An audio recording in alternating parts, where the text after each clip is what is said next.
स्वागत है आपका एजू स्पार्क में। आज का हमारा टॉपिक है भारत वन स्थिति रिपोर्ट 2023 के बारे में। भारत वन स्थिति रिपोर्ट 2023 की है और इसको रिलीज किया गया था 2024 में। इसको कौन रिलीज करता है? भारतीय वन सर्वेक्षण इसको रिलीज करता है। भारतीय वन सर्वेक्षण की स्थापना कैसे हुई थी? देखिए, एक संगठन निवेश वन संसाधन सर्वेक्षण की स्थापना हुई थी 1965 में भारत सरकार, FAO और UNDP के सहयोग से। फिर 1976 में राष्ट्रीय कृषि आयोग ने भारतीय वन सर्वेक्षण संगठन की सिफारिश की थी। ठीक है, तो बाद में निवेश वन संसाधन सर्वेक्षण की स्थापना जो हुई थी 1965 में, इसी का पुनर्गठन करके 1981 में भारतीय वन सर्वेक्षण की स्थापना हुई थी। भारतीय वन सर्वेक्षण का मुख्यालय कहाँ पर है? देहरादून में है और इसके क्षेत्रीय कार्यालय 4 हैं: शिमला, कोलकाता, नागपुर और बेंगलुरु। और इसका एक पूर्वी उपकेंद्र है बर्निहाट, मेघालय में। इसके प्रमुख कार्य हम देख लेते हैं। किसके? फॉरेस्ट सर्वे ऑफ इंडिया यानी कि भारतीय वन सर्वेक्षण के वन संसाधनों की नियमित आकलन करना, उनकी निगरानी करना, प्रशिक्षण, अनुसंधान और विस्तार सेवाएं प्रदान करना।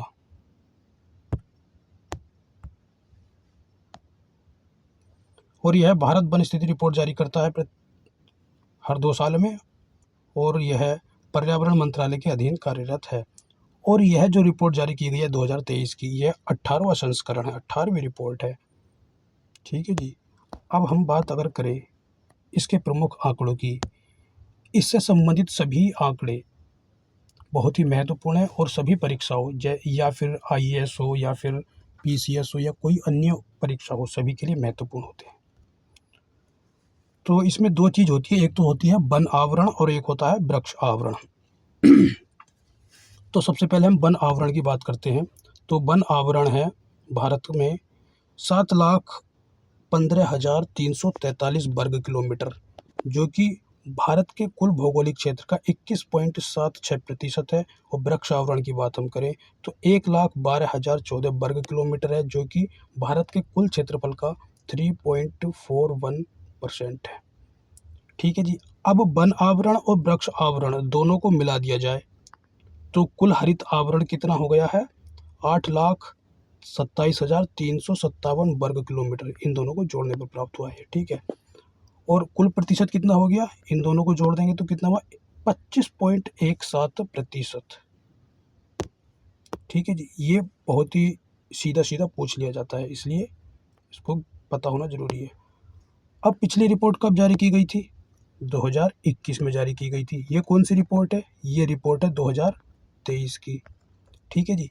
तो 2021 से 23 के बीच कितनी वृद्धि हुई है वन आवरण में, वह देखेंगे हम। तो वन आवरण में वृद्धि हुई है 156 वर्ग किलोमीटर की और वृक्ष आवरण में हुई है 1289 वर्ग किलोमीटर की। अब इन दोनों को जोड़ दें तो कुल वन आवरण और वृक्ष आवरण में कितनी वृद्धि हुई है? 1445 वर्ग किलोमीटर की वृद्धि हुई है दोनों में। ठीक है।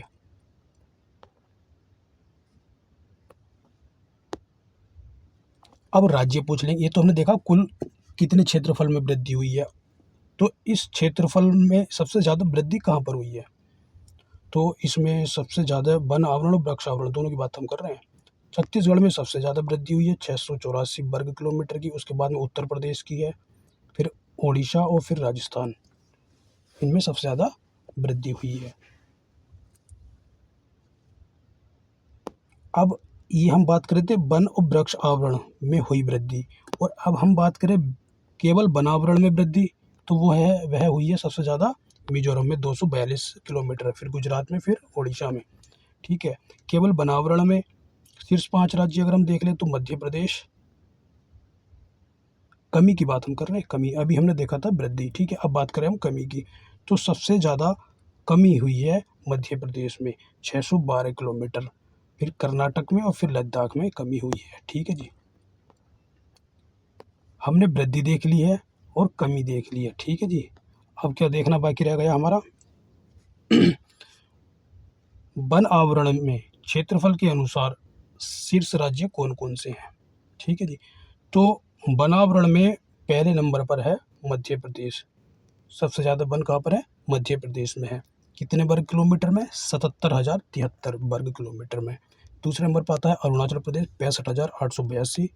तीसरे पर आता है छत्तीसगढ़ 55,812 वर्ग किलोमीटर। ठीक है, तो ये बात हम करी थी क्षेत्रफल के अनुसार, यानी कि टॉप 3 देखे हैं हमने क्षेत्रफल के अनुसार शीर्ष राज्य। अब देखते हैं हम प्रतिशत में। यानी कि पहले नंबर पर आ गया इसमें लक्षद्वीप, दूसरे पे मिजोरम, तीसरे पर आ गया है अंडमान निकोबार द्वीप समूह। इसका क्या मतलब है? लक्षद्वीप के 91.89% क्षेत्रफल पर वनावरण है। मिजोरम में 85.34 और अंडमान निकोबार द्वीप समूह में 81.62%। तो ये टॉप राज्य है प्रतिशत के हिसाब से, भौगोलिक क्षेत्र के प्रतिशत के हिसाब से। वन कार्बन स्टॉक, देखिए पर्यावरण के द्वारा कार्बन का स्टॉक किया जाता है, तो उसमें वनों के द्वारा कितना कार्बन स्टॉक किया गया है? 7,285 मिलियन टन का। और 2021 से 23 के बीच में इसमें कितनी वृद्धि हुई है? 81.5 मिलियन टन की इसमें वृद्धि हुई है। और 2030 तक का लक्ष्य है 2.5 से 3 बिलियन टन अतिरिक्त कार्बन स्टॉक का ये लक्ष्य है।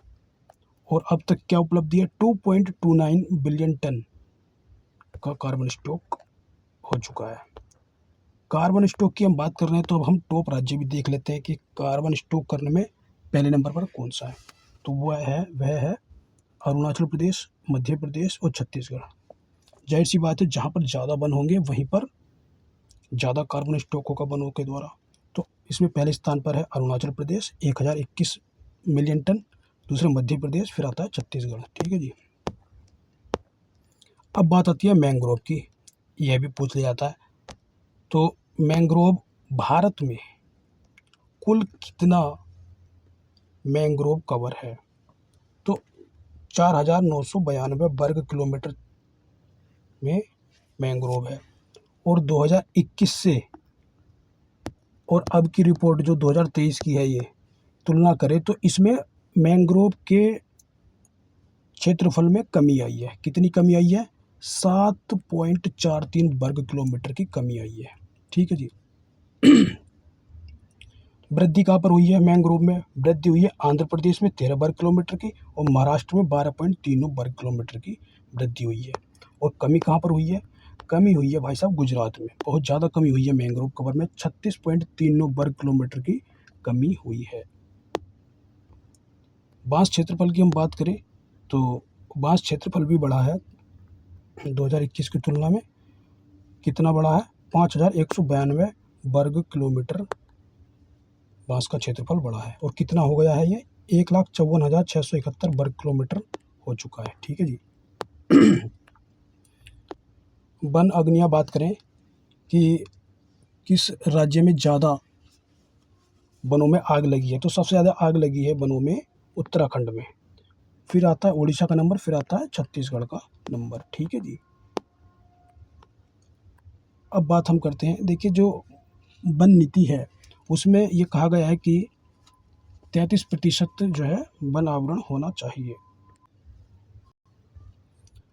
भारत में 19 राज्य या संघ राज्य क्षेत्र ऐसे हैं जिनमें 33% से ज़्यादा वन आवरण है।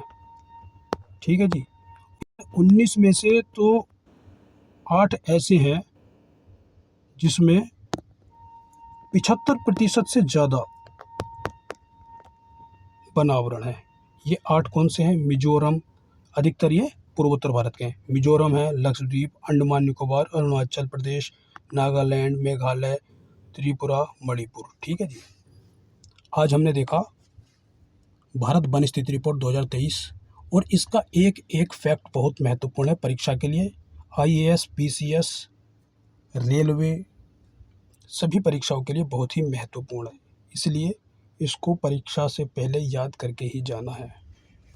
धन्यवाद।